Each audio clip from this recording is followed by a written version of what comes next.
Good morning students, कैसे हैं आप सभी। मुझे पूरी उम्मीद है आप सभी बहुत अच्छे होंगे। और आपको पता है हमने इससे पहले पार्ट 1 और पार्ट 2 कंप्लीट किया था पवन दूतिका का। ये पार्ट 3 है और आखिरी पार्ट है, इसमें हम पवन दूतिका को पूरा कंप्लीट करेंगे। और पता है आपको अयोध्या सिंह उपाध्याय हरिओद जी ने लिखी हुई है पवन दूतिका। आगे कहती है राधा रानी जी, जो कोई भी इस सदन में चित्र उद्यान का हो, हे हवा, यदि कोई इस घर में चित्र जो है बाग का हो, बगीचे का हो, तो क्या करना, यों हो प्राणी विपुल उसमें घूमते बावले से। यदि और उसमें प्राणी विपुल यानी कि अत्यधिक व्याकुल होकर के घूम रहे हों, तो जाके सन्निकट उसके यों हिला के उसे भी, तो क्या करना, तो उसके सन्निकट, सन्निकट का मतलब है उसके पास जाना और उसे भी बहुत ही प्यार से हिला देना। किसको? उस तस्वीर को। तो जब वो तस्वीर हिलने लगेगी तो क्या होगा, तो देवात्मा को सुरति व्रज के व्याकुलों की कराना। देवात्मा यानी कि श्री कृष्ण, तो श्री कृष्ण जी को हमारी याद आ जाएगी, क्योंकि जब वो उस तस्वीर में देखेंगी ना, कि देखेंगे कि इतने सारे लोग हैं, बाप व्याकुल होकर के घूम रहे हैं, ऐसे ही ब्रज में हमारे राधा होंगी, गोपियाँ होंगी, या हमारे ग्वाले होंगे जो हमारा इंतज़ार कर रहे होंगे, और इसी तरीके से वो भी व्याकुल घूम रहे होंगे। आगे कहती हैं राधा रानी जी हवा से कि कोई प्यारा कुसुम कुमला गेह में पड़ा हो। यदि कोई प्यारा सा कुमलाया हुआ, है ना, कुसुम का मतलब होता है फूल या पुष्प, कुमला यानी कि मुरझाना। यदि कोई प्यारा फूल मुरझाया हुआ अगर घर में पड़ा हो, तो प्यारे के चरण पर ला डाल देना उसी को। तो श्री प्यारे मतलब श्री कृष्ण, तो श्री कृष्ण के चरणों पर उसे भी लाके डाल देना। यों देना बतला फूल सी एक बाला, यों देना बतला एक फूल सी बाला। बाला का अर्थ होता है लड़की। देखो लड़की में के नाम में हमेशा क्या, लड़की के नाम में हमेशा बड़ा आ, बड़ी ई, बड़ा ऊ आता है। नाम में मतलब है लड़की के नाम के अंत में हमेशा बड़ा आ, बड़ी ई और बड़ा ऊ आता है। आप किसी भी लड़की का उदाहरण ले लीजिए, उसके नाम के अंत में या तो बड़ा आ आएगा, या तो बड़ी ई आएगा, या तो बड़ा ऊ आएगा, है ना।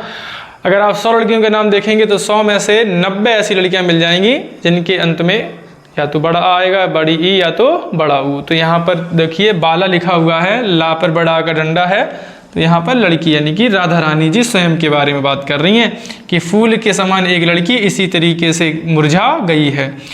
मिलाना हो कमल पग को चूमना चाहती हैं। मिलाना यानी कि दुखी, मिलाना का मतलब होता है दुखी, तो दुखी हो करके वह कमल के समान पग को चूमना चाहती हैं। चलिए आगे स्टार्ट करते हैं। और आगे कहती हैं राधा रानी जी कि जो प्यारे मंजू उपवन या वाटिका में खड़े हों। यदि श्री कृष्ण जी मंजू यानी कि सुंदर जो है बाग यानी बाग या वाटिका में खड़े हों, तो छिद्रों में जा कुंठित करना वेणु सा कीचकों को। तो छिद्रों में, छिद्र यानी कि छेद, कुंठित का मतलब होता है, कुंठित का मतलब होता है बजाना।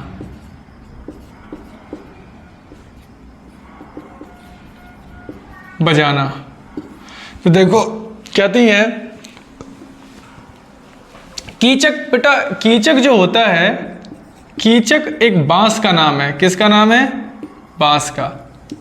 तो एक कीचक एक जाति होती है, जैसे हम प्रजाति कह सकते हैं बांस की, जैसे उसका नाम होता है कीचक। तो कीचक में क्या होते हैं, छोटे छोटे छेद होते हैं। तो जब उन कीचकों से हवा होकर निकलती है, तो वह जो बांस हैं वो अपने आप स्वयं से यानी कि नेचुरल तरीके से आवाज़ करते हैं। अब जब वो नेचुरल तरीके से आवाज़ करेंगे, तो राधा रानी जी कह रही हैं तो क्या करना, यदि श्री कृष्ण जी किसी वाटिका में खड़े हों, तो जो कीचक है ना, तो उन्हें कुंठित करना यानी कि उन्हें बजा देना, है ना। किसके सहारे?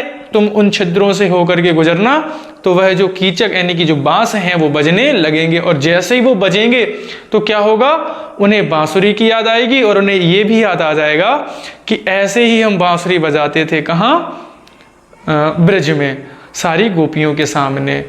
तो देखिएगा, यों होवेगी सुरति उनको सर्व गोपांगना की, तो उन्हें इस तरीके से सुरति यानी कि याद आ जाएगी संपूर्ण गोपियों की, जो हैं वंशी श्रवण रुचि से दीर्घ उत्कंठ होती, जो कि बहुत ही श्रवण रुचि, बेटा वंशी बांसुरी जो है सुनने की बहुत ही इच्छा रख रही हैं।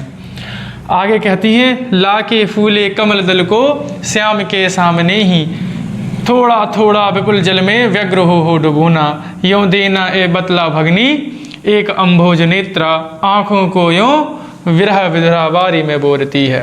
कहती हैं कि ला के फूले कमल दल, कहती हैं कि जो फूलों का जो कमल दल होगा, है ना, और उसको क्या करना, श्याम के सामने ही, यानी कि श्री कृष्ण जी के सामने उसे ला करके डाल देना। थोड़ा थोड़ा विपुल, विपुल का मतलब आपको पता है अत्यधिक होता है, तो कह रही है थोड़ा थोड़ा अधिक जल में व्यग्र हो डुबोना, व्याकुल हो करके उसे डुबो देना किसको, उन पुष्पों को। यों देना ए भगनी जतला एक अम्भोज नेत्रा, भगनी का मतलब होता है बहन, हे बहन ऐसे बता देना कि एक अम्भोज नेत्रा, एक कमल के समान आँखों वाली एक लड़की, यानी कि राधा रानी जी, आँखों को है विरह विधरा वारी में बोरती है, तो वह अपनी आँखों को जो है व्याकुल हो करके, बारी का मतलब होता है जल, बारी का मतलब क्या होता है, जल। तो कहती हैं कि अपनी आँखों को वह व्याकुल हो करके जल में बोरती हैं, जैसे ये कमल के जो पुष्प हैं वह पानी में जो है डूब रहे हैं, उसी प्रकार मैं भी अपनी आँखों को पानी में भिगो रही हूँ।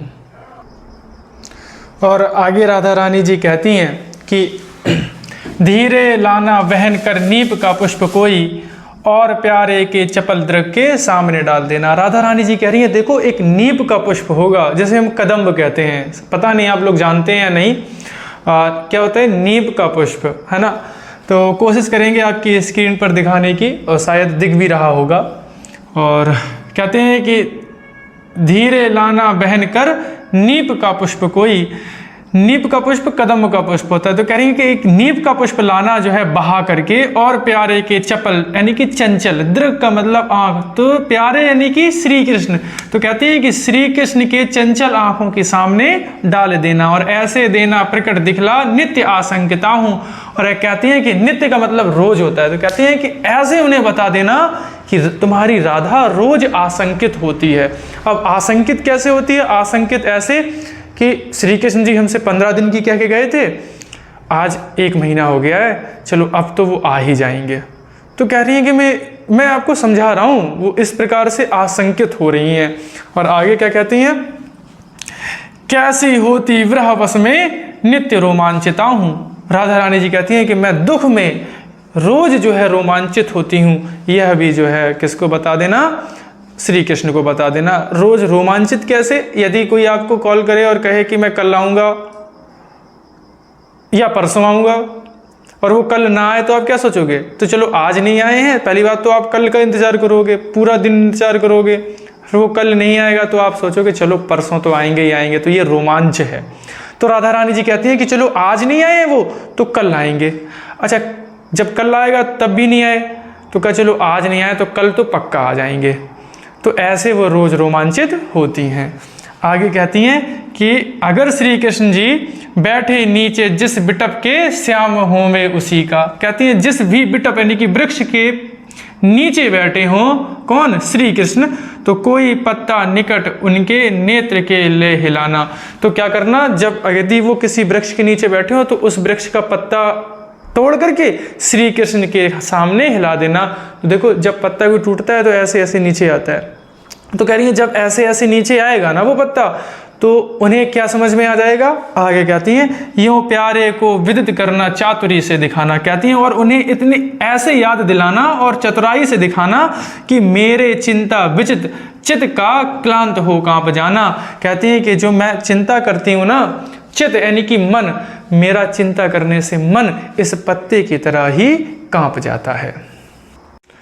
और आगे राधा रानी जी कहती हैं कि सूखी जाती मलिन लतिका जो धरा में पड़ी हो, यदि कोई सूखी हुई लतिका यानी कि लता बेल अगर धरा यानी कि धरती में पड़ी हो तो पामों के निकट ला उसे श्याम के ला गिराना। तो श्री कृष्ण जी के पैरों के पास में निकट यानी कि पास में ला करके उसे गिरा देना। यूं सीधे से प्रकट करना प्रीति से वंचिता हो, और उन्हें स्पष्ट तौर पर प्रकट यानी कि समझा देना प्रकट कर देना उनके सामने कि प्रीति से वंचिता हो, कि प्रेम से वंचित हो करके मेरा होना अति मलिन और सूखते नित्य जाना, मेरा बहुत ही दुखी होना, मुरझाना और दिन ब दिन सूखते जाना, ये आपके ना होने की निशानी है। आगे कहती हैं कोई पत्ता नवल तरु का पीत जो हो रहा हो। राधा रानी जी कहती है यदि कोई नए वृक्ष का पत्ता अगर पीला पड़ रहा हो, पहली बात तो नए वृक्ष का पत्ता कभी पीला पड़ता नहीं है। कहती हैं कि अगर कोई नए वृक्ष का पत्ता पीला पड़ रहा हो तो प्यारे के दृग युगल के सामने ला उसे ही।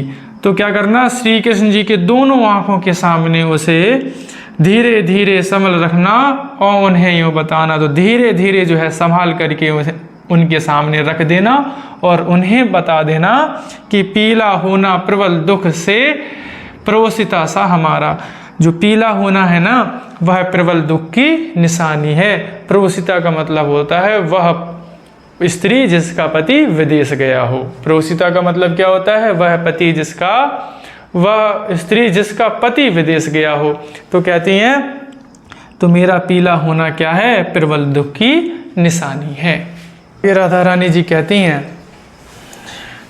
कि यूं प्यारे को विदित करना सर्व मेरी व्यथाएं, धीरे धीरे वहन करके पाँव की धूल लाना। कहती है कि इस प्रकार क्या करना, श्री कृष्ण को मेरी सारी व्यथाओं के बारे में बता देना और आपको एक काम करना है क्या, धीरे धीरे बहन करके पाँव की धूल लाना। जब तुम पहुंचो ना श्री कृष्ण के पास, अगर कुछ ना कर पाओ तो श्री कृष्ण जी के पैरों के पास जो धूल पड़ी हो तो उसको क्या करना, थोड़ी थोड़ी भी चरण रज को ला न देगी तो मुझे तू। हे हवा, जो श्री कृष्ण जी के पैरों के पास जो धूल पड़ी होगी, अगर उस रज को यानी कि चरण रज यानी कि चरणों की धूल को अगर मुझे तुम लाकर नहीं दोगी तो हाँ कैसे तो व्यथ चित्त को मैं बोध दे सकूंगी, तो मैं अपने व्याकुल मन को कैसे शांति दे सकूंगी। आगे कहती हैं पूरी होवे ना यदि तुझसे मेरी अन्य बातें। कहती हैं देखो अगर जितनी भी बातें मैंने कही हैं अगर वह पूरी नहीं हो पाती हैं तो तू मेरी विनय इतनी मान ले और चली जा। तो तुम मेरी इतनी विनती मान लो और चली जाओ। छू के प्यारे कमल पहु को प्यार के साथ आ जाना। तो क्या करना, श्री कृष्ण जी के पैरों को छू करके स्पर्श करके उन्हें वापस आ जाना। और जब तुम श्री कृष्ण जी के पैरों को छूकर वापस आओगी तो क्या होगा, जी लूंगी हृदय तल में मैं तुझी को लगा के। और जब तुम वापस आओगी तो मैं तुम्हें ही अपने हृदय तल यानी कि गले से लगा करके जी जाऊंगी। और ये हमारा था पवन दूतिका। मुझे पूरी उम्मीद है कि आपको पार्ट 1, पार्ट 2 यानी कि पार्ट 1, पार्ट 2 और पार्ट 3 बहुत अच्छा लगा होगा और बहुत अच्छे से समझ में आया होगा। यदि आपको कहीं पर प्रॉब्लम है तो आप प्लीज़ कमेंट बॉक्स में लिख दीजिए। वीडियो को लाइक कीजिए एंड चैनल को सब्सक्राइब और ज़्यादा से ज़्यादा लोगों तक शेयर कीजिए। और आगे हम ऐसे ही वीडियो को लाते रहेंगे। Thank you.